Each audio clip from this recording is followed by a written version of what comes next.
Ray commented that it was good timing for this kind of thing. So let me... Not this one.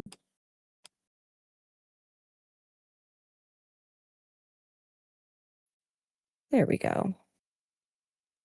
Hello, Neppy.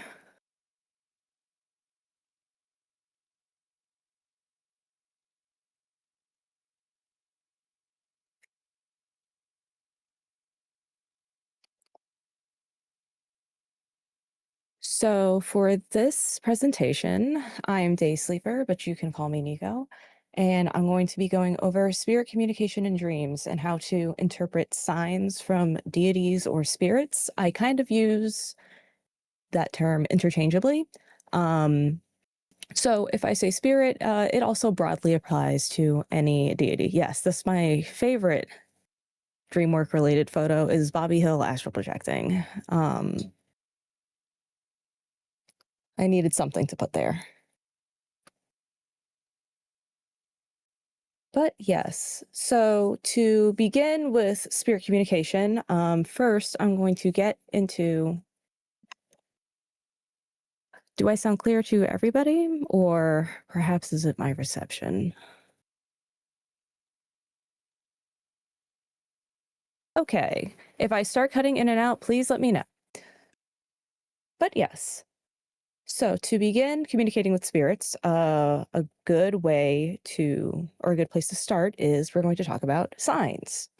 So what is a sign? And this is my own personal definition, but it is an intentional and recognizable symbol sent by a spirit or deity to get your attention in some way. And the sign itself may not inherently be a message, but a symptom of presence, because you have to think, if you are receiving a sign from a deity, the point is to get your attention, and then what is the next step? What do they want your attention for? I kind of view them as sort of like a snapping of the fingers to get you to look at them. And the purpose of a sign may not specifically be dire or this very, I say important, but like there's like degrees. Sometimes they can simply be a sign of comfort, and sometimes it can mean, well, generally, I believe it means just, hey, call me. You know, it's supposed to be in your path. It's supposed to make you think of them. So usually there's something further to be said. You can check via divination. And they are good to be able to recognize in dreams so that you are able to sort of identify what is happening to you. Exactly. Because, let's see. Let's go here. So we have VPG versus UPG. And that is verified personal gnosis and unverified personal gnosis, which is to say that verified personal gnosis, for example, would be that Dionysus is associated with leopards, because we have that on the books. There's all sorts of pictures and sculptures of that. And an unverified personal gnosis could be that Dionysus is like associated with magpies. I don't think that's actually on the books. And that could just be because of a personal association you have. You could have decided that. Actually, one that I have is that I associate him with eastern tiger swallowtail butterflies. There is no records of that, but they are yellow, and it was said that he wore yellow as a child, and they have tiger in the name, so that just reminds me of him. Typically, if you're going to receive a sign from a spirit or deity, either is all right, but when it starts, it will likely be something that you will be able to research on your own, because they want you to know who it is from. It would be... It wouldn't make any sense for them to send complicated things that make no sense, because the point is to get your attention on them. So probably will be like, you know, something that would show up on their Wikipedia page is what they're going to send you, for the sake of identification. If you continue to build a relationship with a spirit and learn new things about them, or over the course of your tenure, you associate new things with them, they may send something that you personally identify with them. And that is just because now that you're able to recognize what's on the books, you can get a little more leeway with the things they send. So when it comes to what a sign may look like and how to understand what it is, it's important to know what is in your environment and what is normal for the place you are and what is abnormal. Because the point of one of these things is that it is supposed to stand out to draw your attention. It won't be something that is easily overlooked because, again, that defeats the purpose. So, one way to figure out what's a sign and what isn't is you can make up your own system so that you're able to identify things. This is the easiest way to do it. And quite frankly, I would recommend it to anyone. It takes a lot of the guesswork out and it can really help you sort of develop that kind of like a deeper relationship with something you're speaking to when you can like reliably understand when you are being guided in a certain direction or something like that. Witches sort of have that stereotype of being like super in tune and one with nature and having that connection. And really all that is paying attention to where you live and like what's around.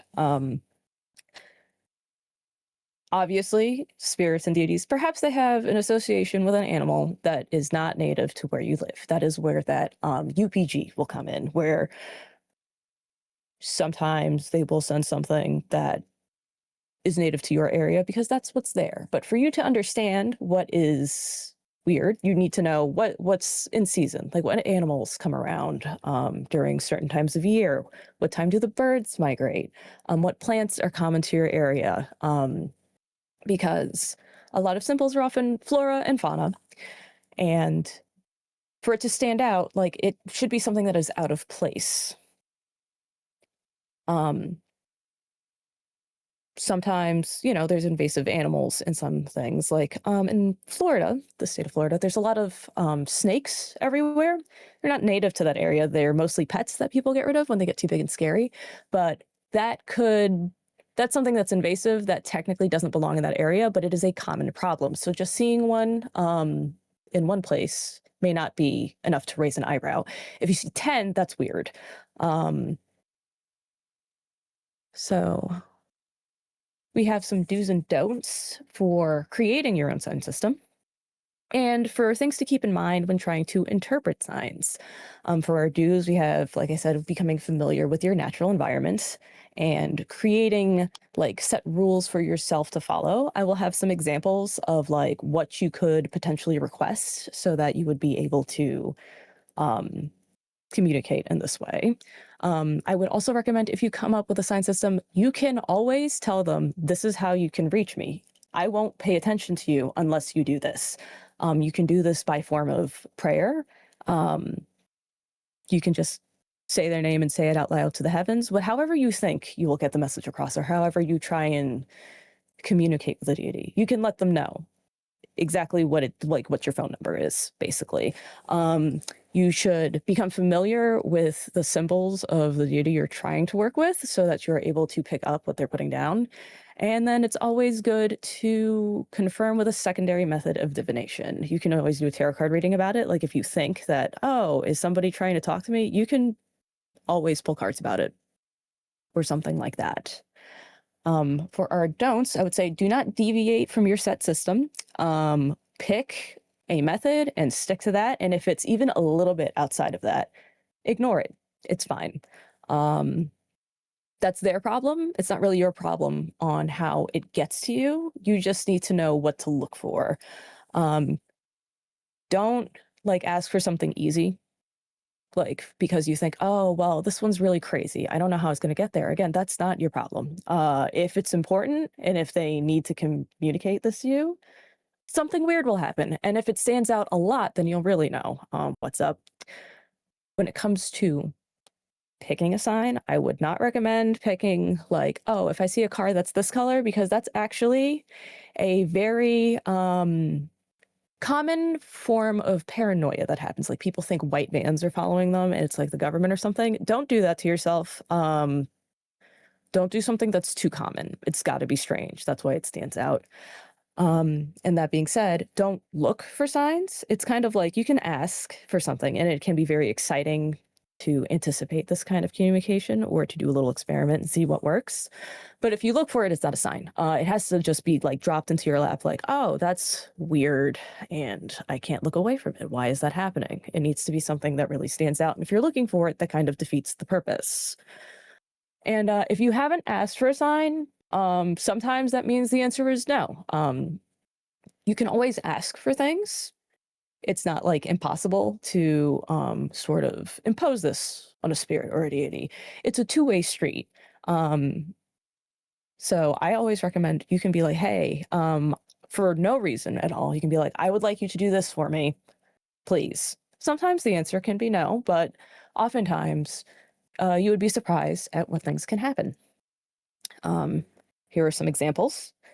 You can say, send me 6 of one of your symbols in under 1 hour, and I will contact you back. You could say, have a specific kind of bird cross my path and stay there for like a long, weird period of time. Or you could have, let me hear a specific song when I'm outside, like something that would come on the radio when you're in the supermarket. It has to be like one specific thing, and you just have to sort of pay attention to your surroundings. All of these things come with the stipulation that you are engaging with your environment and you are paying attention. I would say, like, for example, with the first one, if you're like, send me 6 of your symbols, I would say if you see the first one, like, let's say you see a sticker of like a rooster somewhere and you're like, oh, okay. If you see another one quickly, I would then start like a mental timer and try and count back to the last one and then see if in an hour you see any more of these things or something like that. Or to preemptively have a song that you perhaps associate with a deity, like in your back pocket, only pick that one. And then when you're out and about during your day, if it randomly comes on, I would take that as a sign to check and see if someone has something to say to you. It's not always a guarantee, of course, but I consider it like, since it's a snapping of the fingers to get your attention, that you just check once you get suspicious. If you're like, oh, I think that was something, I'll just check. So all that being said, we can get to the actual dream work of it. The sign system is something that works well whether you are awake or asleep, but developing this system and becoming acquainted with how certain things are associated with certain deities and sort of the methods of how they may send you a message, it carries over into the realm of dreams. A lot of dream work is actually sort of developing habits while you are awake and then becoming so subconsciously ingrained into you that you will act them out in your sleep. So if you spend a lot of time researching a certain deity and become familiar with their signs, perhaps you will have a dream about seeing something like that. I don't really have sort of a method to teach you how to lucid dream in this PowerPoint, though that's something I would like to touch on at a later date. But if you are someone who is able to remember your dreams or have like dreams where you are aware that you're wandering around and doing stuff, then there are things you can look out for when you run it back in your head, or if you are able to gain awareness while you're dreaming, you can take advantage of certain things. There are certain locations that, oh, see you later, Neppy. But yeah, there are certain locations where you're more likely to have contact with deities or spirits and start noticing signs that there is something in your dream that is nearby. Hotels, malls, beaches, schools, public transportation, hotspots like bus stops, airports, harbors, anything like that. Places where people are coming and going, there is a higher chance that you may run into something spiritual in a dream. There are liminal spaces, which is like, just a place where people pass through, a gas station even, tend to be places where not just human traffic is possible. So if you realize you are dreaming and you are, say, in like a train station in a city somewhere, in that moment, you could go, oh, I'm looking for something, and pay attention to your surroundings and see if anything stands out to you. Certain spirits have preferences for certain places. So if you are seeking out or working with like a certain spirit, a sign that you are sort of in their general vicinity could be, places that they are associated with. There are gods of the gym, gods of theater, gods of the ocean. You're probably going to find Poseidon at a beach, like it says there. You could find Hermes at the gym, probably, at the mall, car show parking lot, that kind of deal. So if that's where learning the symbolism behind your deity comes in, because if you have that on the mind, it's more likely that your brain can kind of put you somewhere where you are able to experience them, so to speak.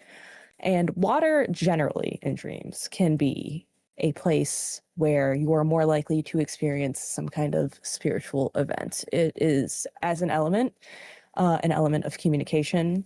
It is sort of a bridge to the subconscious mind and between planes in a lot of different religions, spiritualities, modes of thought.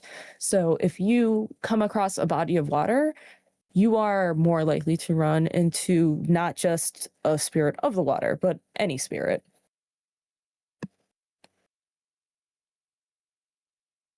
Now, say you're in the place and you're wondering, well, which one is the spirit? There are signs of presence that I have noticed over time that I've experienced, and they are pretty consistent. The first one I would say is spiritual pressure, and that is a term that I use to describe sort of any energetic shift, like spirits and especially deities sort of put off like an energy, like a vibe, and that vibe can cause emotional reactions or sort of jerk you into being lucid in the dream, which is the second thing on that list. And it's just a matter of, I think, how they are.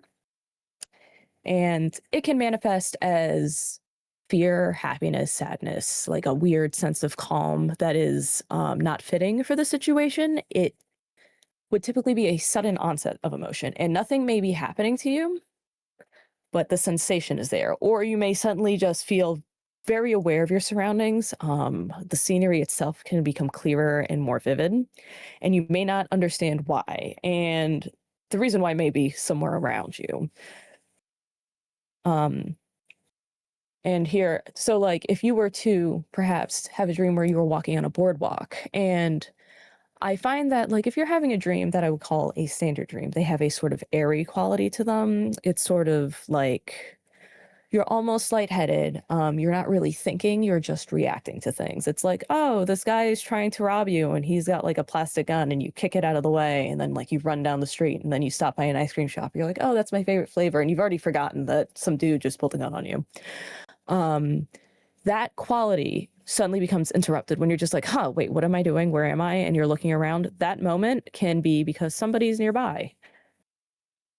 Sometimes I find that this is something that is noted in some myths and stories, but I call it putting on a human suit. And what that means is you may not see the spirit or deity in their traditional form, like the way they look in a statue or in a photo. They will just look like some unassuming person. And when that happens, that's when you need to pay attention to signs of presence and location, because if you work with a certain spirit or deity and you're like, wait, this reminds me of them, and you have that feeling, and then you look and there's somebody looking at you funny, that would be suspect number one.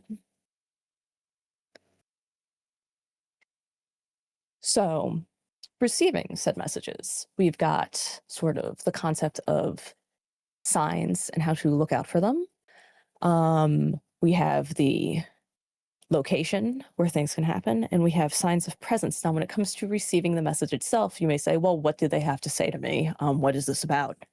And oftentimes in dreams, symbolism is the rule. Dreams, I often would not take them literally, because it is also still a function of the brain. The dream itself is a filter to the message. So while it is not impossible to dream of something happening one-to-one, I would not say that it is very common. What's probably going to happen is that I call it the plot of a dream. There is a story that's presented to you, or perhaps there is just an instance that will stand out. But I would focus on the feeling of the dream and sort of the visuals that you're presented with to draw the meaning of the message, because spirits and deities like to speak in riddles sometimes. If it were so straightforward, I would have won the lottery already. And unfortunately, that has not happened yet, but I will let you know if it does. Um, a sign that a deity can send you a message is sometimes they have sacred animals, and the animal itself can be a messenger of said deity or spirit. If you are in an area and you have that sudden moment of clarity and you look around and there's an animal looking at you, sometimes that can be a sign. I often notice, now this is a UPG, is that the animals, if it is a deity's animal, they are, I believe the scientific term is big as fuck. They're like 3 times the size of whatever that animal should be. And sometimes I have seen animals that I'm just like, yeah, I've never seen one of these in real life. I'm certain that's how big they are. And I Google it and I'm like, oh, no, that's bears aren't supposed to be that big. But I don't see them very often. So how would I know? Um, if you go up to this animal, they may have something for you, they may say something, but it could be one of those signs in combination with a message. One time I had a dream where I was getting distracted and I was in an area that I recognized, and I realized that I was having like a spiritual moment, but I was too engrossed in trying to do something else. And then I turned and I saw a large baboon looking at me, and I work with Thoth, and one of his sacred animals is a specific kind of baboon. And I saw it and it looked at me and it said, "You're not paying attention to what you're supposed to be paying attention to." And I was like, heard, got it. That one was very clear. Sometimes it's a quirk of the personality, but that would be an example of seeing one of their sacred animals and having a message delivered. Um, Back to them being in a human suit, sometimes you may have a dream where you see a stranger, someone you don't know, someone you don't recognize, and they're in a little human suit, and you have a profound conversation, or they address, something that you are going through, or have words of comfort, or an assignment, even, or something like that. That could also be a way that a message is given to you. I find that sometimes it is more common to have one of those moments with somebody who simply doesn't have that full deity appearance because of that spiritual pressure. And I think the human suit is a sort of filter by which it is easier for you to perceive and be around them longer, because one of the hurdles of lucid dreaming is that when you reach that stage of awareness, your brain very literally becomes more active. You're at a higher level of consciousness, which means you are more likely to wake up. And a deity appearing or a spirit and being near you, when you feel that spiritual pressure, it can be enough to wake you up immediately, which kind of cancels out you getting any kind of message at all. And when you see them in their full regalia, like traditional style, that can be so exciting and overwhelming that you see them and go, "Oh my God," wake up, and then it's gone. And then you get really frustrated. So to mitigate that, they may take on a form that has hints as to who they are, but doesn't really look like them. Um, Other things that may happen are that you may see a situation happen in front of you, like a movie, or 2 other unrelated people have a strange moment in front of you. What matters is if you're having that moment of clarity and are seeing other things around there. But it is sort of like a story for you to decode, as opposed to them coming directly to you and saying something to your face. This is that dream symbolism once again. And that's when it's good to look at what stands out. Perhaps if you see some of their sacred animals, you see somebody who looks like them, or somebody wearing their colors, or somebody says something like important or related to them, that those can be symptoms of perhaps a message, which is why it's good to write your dreams down, because sometimes when you look back at them retrospectively, you can find you can be like, something actually that was suspicious, let me look back at this again. Other things that may happen is that you are told something, or read something, or see something, that you yourself have no prior knowledge of, but when you look into it when you wake up, is something that exists Somebody recently in the Dream Channel said that they had a dream where they heard a word that they did not recognize, and it was likely the word oniri, which is the Greek personifications of dreams or a group of dream related gods, which makes a lot of sense due to the context and nature of how they received the dream. Um, and that would be that example of knowledge that you don't know of. I will often see animals that upon waking up, I look them up and something about their regional mythology or something about them relates directly to a deity or spirit I work with, or it's one of their sacred animals. I know about some animals, but not all of them, and it's usually something that I know absolutely nothing about. So that would be a like oddity that stands out. I have a friend who often in dreams is reading books in languages that they do not recognize when they are awake, but when they are having a dream, they are able to get information from this and it applies somehow. Um, these are like, it's in a way, it's hard to confirm, but at the same time, it isn't because if you look it up and it's something, then it's something. If you look it up and nothing happens, then it just may be a quirk of the dream. This has happened before where I've woken up and I was like, oh, was that significant? And nothing comes up. Theoretically, I could hold on to this information and perhaps it will come up later in life, which is, again, why it's good to write these things down. But I would mostly rely on if something comes up, then you can jot that down as odd. And if it's nothing, then it's nothing. Um, I have had a recent instance where the sign was literally a sign with a deity's name on it. And in the dream, I did not explore this option, but it made sense. I occasionally work with Hypnos because he is a sleep god, and I find that as far as dream work goes, on a scale of 1 to 10, it's a 10 on the weird because he has a home court advantage. And in the stream I had, retrospectively, I can recognize some signs that something odd was happening. But while I was dreaming, I did not realize this until the very end, and I was struggling to look up a place to eat on my phone. And I was with my sister, and I was like, where do you want to go eat? And she was like, oh, I want to go to Sonic. And I was like, Sonic? And I looked up from where I was sitting in the dream and I saw a bunch of billboards for Sonic. And then one of the billboards just said Hypnos in bold red letters. And I was like, in the dream, I was like, what? What the hell is that? And then I looked back down on my phone and I looked up again and it was still there. And I was like, what kind of food is that? What are they serving? I don't understand. And it was giving me a suspicious feeling, but I woke up almost immediately after, so I wasn't able to pursue this. But what was odd was that somebody else suggested in the dream that I go here and I look up, there's a sign for the thing they said, and directly underneath it was a deity's name. Should I have checked on that? Probably, but oh well. He'll get me back later. And something you can do to get a message is you can always just ask. Once again, you can say in the form of prayer or another asking, yeah, I should get Hypnosis Sonic offering, perhaps. That will get me a boon. But yeah, you can always petition your deity and say, I would like a dream about something. I need it to be very clear and I need it to be obvious. Please give this to me and I'll give you an offering. It's always worth a shot. To make it a little more personal when you are exploring these things in dreams, you can, as the UPG comes back, you can pick your own symbolism and request that they use it to contact you. So when you are making your petition for a dream, you can say, I would like to see 4 talking violets and they need to address me by name or whatever.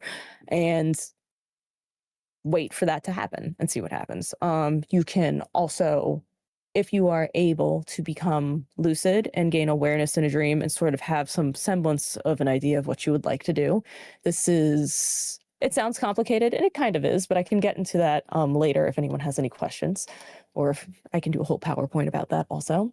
But you can call on them in a dream with epithets. This is an example that I have used before, which is Hermes, conductor of dreams, fleet-footed son of Zeus and Maya. I would like a message from you. And you say that prayer style with your hands up in the dream as if you were praying in real life. And then sometimes he shows up. If you're formal about it, I think they like a little like pomp and circumstance. generally speaking, if you're not certain that something is a sign, if you have a system and something's kind of teetering on the edge of, I'm not sure, just ignore it.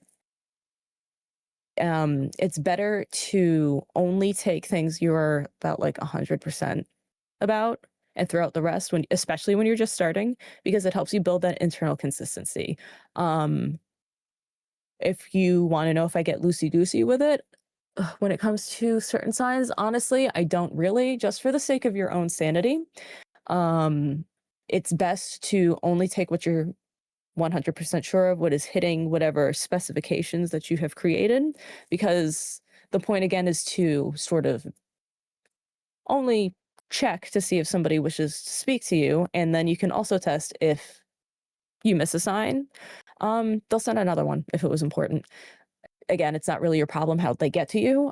If something wants to hit you up, you just go, here's my phone number. Call it until I figure it out, and then I'll get to you. They're not going to get mad at you if you just aren't picking it up. They'll just have to become more effective, so to speak. So if you have a bunch of dreams where you're like, oh, I made this request in a dream and it's not happening, sometimes you just have to wait. Sometimes it may just be difficult to pick up on what you are seeing in the dream. For instance, as I mentioned, that dreamlike quality can make it so things slide over your head. And like even me, like I just said, I saw literally a sign with hypnosis name on it and went, man, I have no idea what that's about. Sometimes you just can't quite hit that groove of awareness, and that's okay. It's fun to do repeat experiments, and as you sort of do the trial and error, you develop that sense of internal consistency. I think honestly the best way to determine how things are happening, it's exposure and repetition. The more often these things happen to you, the more near misses you have, the more of an internal framework that you are able to develop for these things and develop a greater sense of accuracy, and therefore sort of develop that communicative relationship. And this consistency can also help you figure out when you're having a dream about a spirit or having a dream where a spirit is present. And there is a difference. Just due to the fact of how brains work and how our minds are. If you do a lot of research on a certain thing, then it is more likely that you're going to have a dream about it. This is a technique to sort of have lucid dreams as well, to consume a lot of something on the subject that you're wanting to dream about. And it's just another feature of the brain. One of the ideas behind dreams is that they are going through the memories of the day and sorting through them. So if a good portion of the day's memories involve you researching certain deities, you're more likely to dream about them later. But I would say that if you're not hitting those other marks, that spiritual pressure, like a notable location, like symbols related to them, if none of that is giving you that sort of like vibe where you are perceiving something and going, huh, something's weird here, you might just be having a dream about something, which is fine. But it doesn't necessarily mean that you made direct contact. Like I said, it's difficult, and oftentimes you may become excited and wake up too soon. But additionally, you may, what was I going to say? Can't you? Oh, mugwort can help. I have several different things that I do to sort of enhance my dreaming abilities and to facilitate dreams. But even then, it's never going to be 100%. There's always going to be room for error, and sometimes through will of the deity, they can hold you down like a little bit so you can hear the important parts before you wake up. But it can really be touch and go. It just depends. Which is to say, don't get frustrated if it is difficult and you go, when you wake up, I forgot this. It happens to me all the time. It's just the name of the game. And then we have how to communicate back, because, like I said, they've gotten your attention. You've checked to see if they want to speak with you. You have asked for a dream and you've gotten a message. Now, what do you do? There's many ways to facilitate this back and forth. You can always state ahead of time how this is going to work, which is, hey, I would like a dream about X and Y where I see this. And if you do this, I will give you something. If you have that dream, then the next step is to give your offering. And the more often you do this, you may increase the likelihood that this will happen to you again, because they know that you're able to receive and understand a message in this way. Part of the methodology behind creating signage and sort of creating this line of communication is that if you are able to accurately assess what is happening, they're going to keep doing it because it works. You know, if you respond better to different lines of communication, that is what will be relied on. So it's kind of like strengthening a muscle. You know, the more you do it, the easier it gets. Like I said, calling on the deity and asking for help. You can call on them to try and facilitate them having a message, but you can also call on them if you've already done this the first time and you have a response for whatever happened in the dream prior.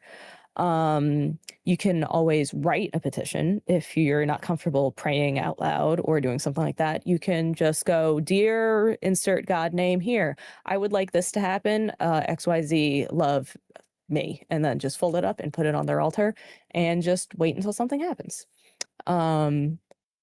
Sometimes you won't get an answer back, or perhaps an answer you want.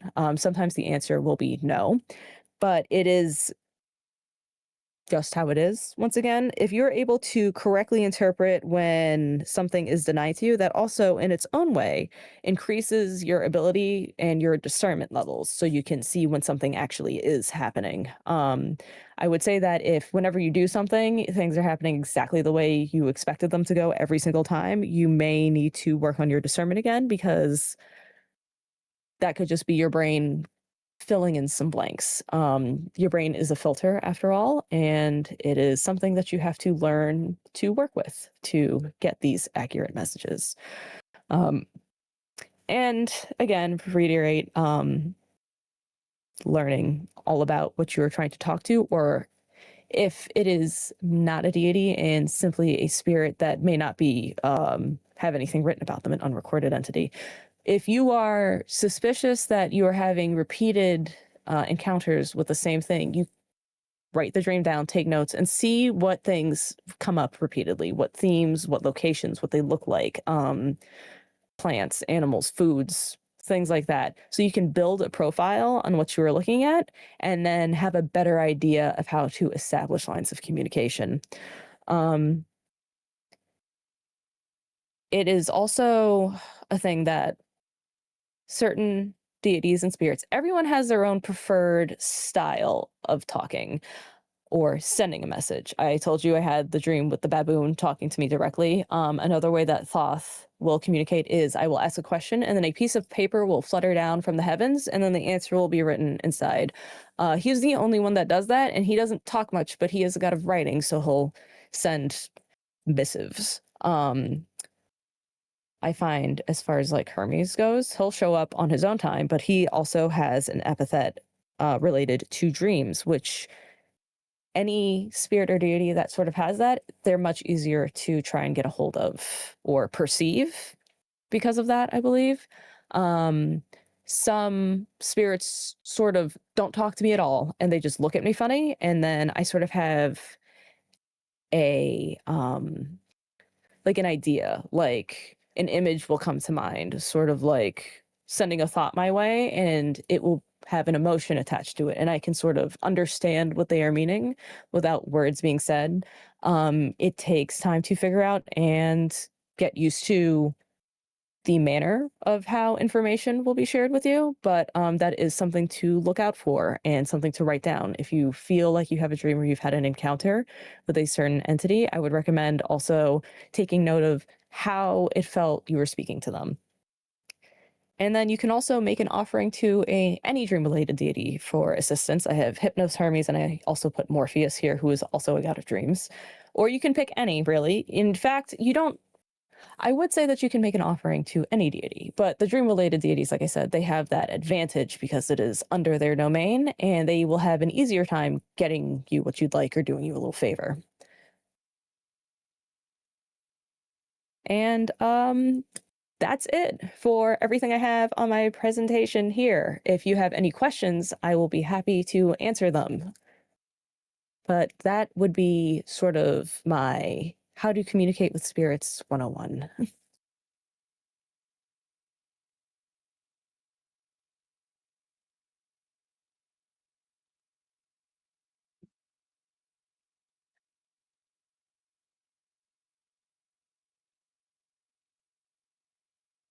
No problem. I'm happy to do it.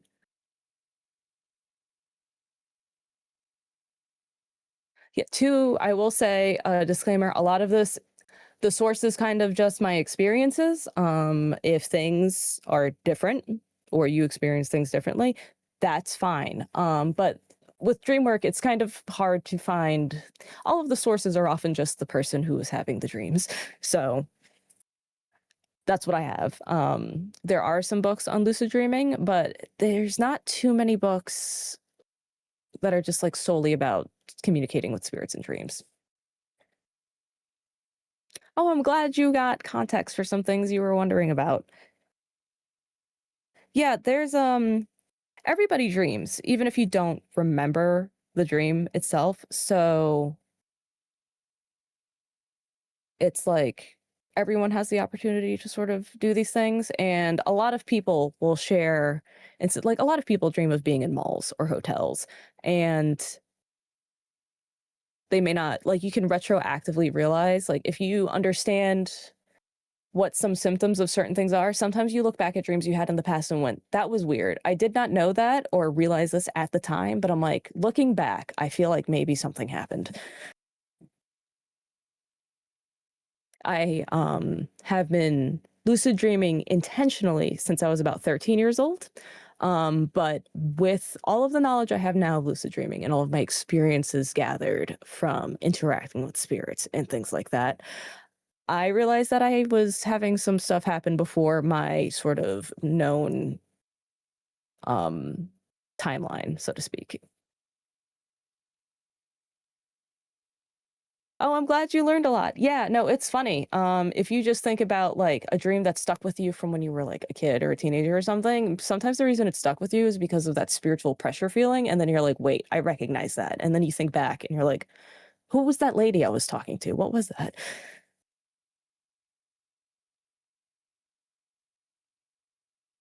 Ooh. Well, you can always just DM me information, Rue. If you're not allowed to share it, you can just tell me something. So, question, do you believe in the thing where you shouldn't be able to read the time or text in dreams? So that is one of those things that's very subjective.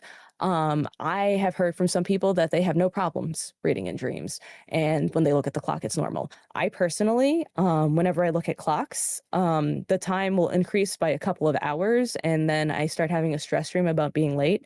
But then I will point at the clock and run the circle back with, I don't know, telekinesis, and then I'm like, ha, the time has magically gone back, and I'm okay again.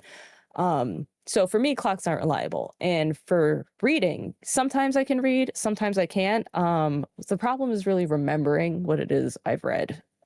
So whether you can read or not is completely subjective. And honestly, it would be better if you could read. If you find yourself in a dream and you find a book and you're able to read it, please do and see if you can remember anything. Sometimes I have blurry vision in dreams as well. I don't have glasses, but I will just have like it'll be like a Velma situation, Scooby Doo. Like I'm like, oh okay, my eyes are open, but I can't see anything. You can rely on your other senses when that happens. You can rely on your hearing. You can sort of see if you can feel things with your body. Um, there is a method of having a lucid dream that is um, what I would say a pain in the ass to do. But the goal is to lie down in bed and sort of, you know, how you sleep with your eyes closed. You need to try and keep your brain active, like keep thinking thoughts, because sleep is also very physiological. There are stages that your body will go through where it kind of checks to see if you're awake. And if you manage to maintain a certain amount of awareness, you can actually feel yourself fall asleep and see the dream develop and fall into it. That stage is completely dark, like you are kind of in a room with no lights on and you're not able to see anything, but you may be able to sense things around you as I call it like the chunks are loading Minecraft style. So while the chunks are loading in, you may be having a dream where you're aware that there are things around you or things happening, but you can't see. So don't worry about it not having any vision. The lateness dreams are a pain in the ass. I have dreams that I'm late to work all the time. I've never been late. Um, but stress dreams are funny like that. Sometimes you can use the lateness dreams to your advantage. If you have a recurring dream where you are running late, and you're just like, "Oh, I had that dream where I was late again." If you realize you're having it again and you're like, "Oh, fuck, I'm late," you can pause and actually you can turn around and go, "Actually, none of this matters. I'm gonna go and call God and see if something happens." And you can just turn around and do that. You can like deviate from the plot.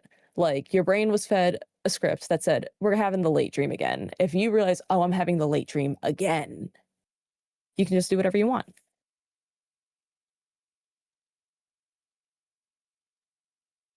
Let's see. Oh, yeah, the dolphins? Yeah, no, gods know what memes are in my experience. That's a UPG, but, I've also seen dolphins like that show up. Usually it's enough to be noticeable. And sharing a dream, that is a thing that, is reported that's hard to find information on, though. Waking up at 3 AM? Yes, some people say that's the witching hour. Those sort of the wee hours of the morning are times where people may be more likely to have interactions with spirits, or any sort of dream like that.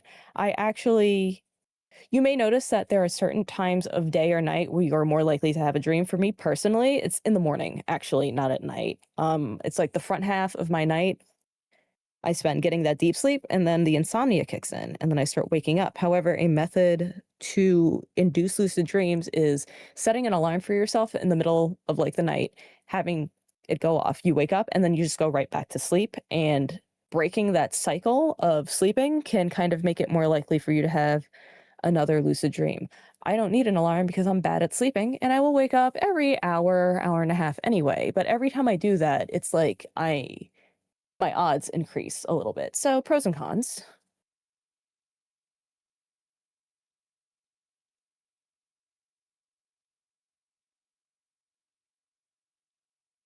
Next time you see Edward Cullen in the dream, you should point at him and say, "Who are you?"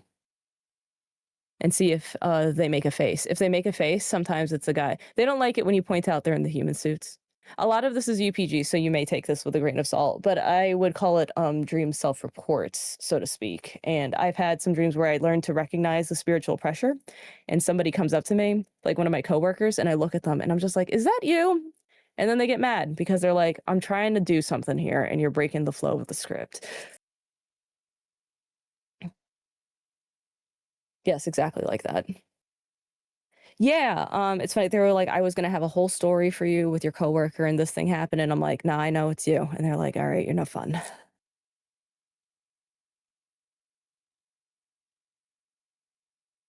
Yes. Yeah, also, once you recognize what they are, it can also sort of, like I said, get that brain excited, and then you wake up. One time I did commit to the bit, and a god revealed themselves to me, so to speak. I was having a dream where I use this as an example in my,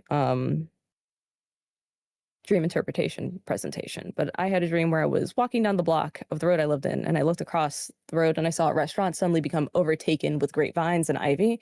And I was like, huh, that's weird. And I turned around and I saw Dionysus like in the full getup. And I looked at him and I said, "Do you think Dionysus is in that building behind me?" Because I'm a clown and I had to commit to the bit. And he said, "I don't." And I said, "Why not?" And then he didn't say anything. He just took me to the place that I needed to be. After that, he didn't answer. Because again, clown by trade. Yeah, no, I don't know what I could not help myself. I was just like, "Wow, what makes you think he's not in?"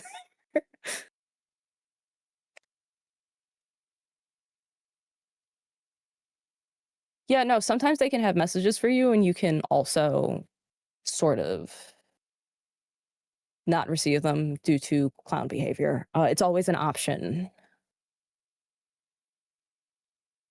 Yes, exactly like that. That's the face.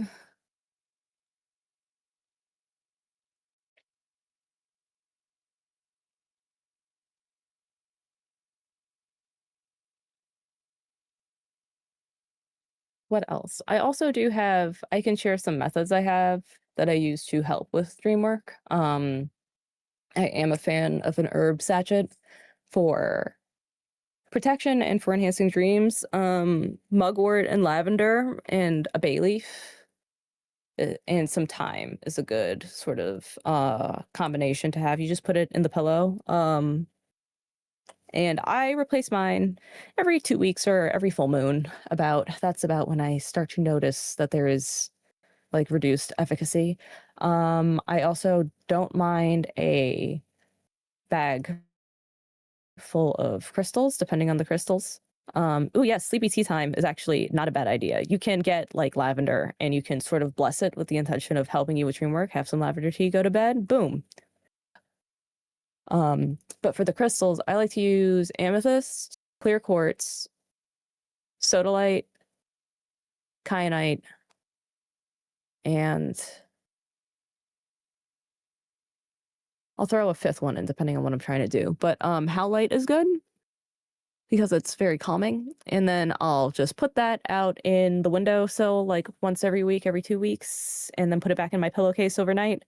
And those things will help with sort of gaining awareness in dreams and also keeping them calm because you don't want to have a lucid nightmare because that's a special kind of problem. Would not recommend it.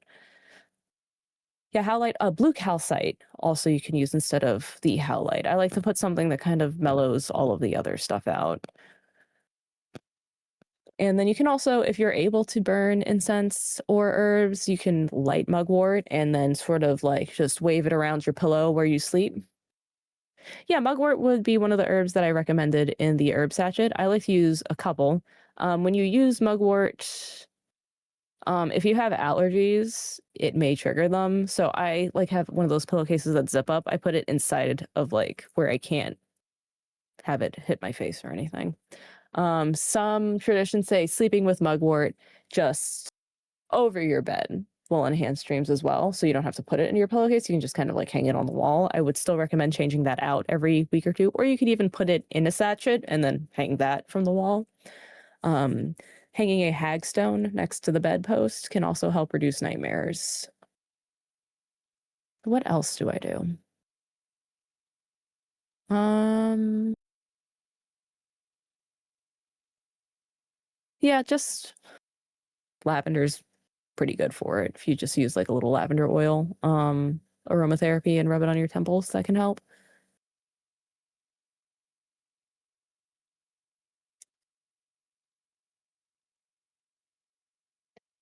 Does anyone have any other questions?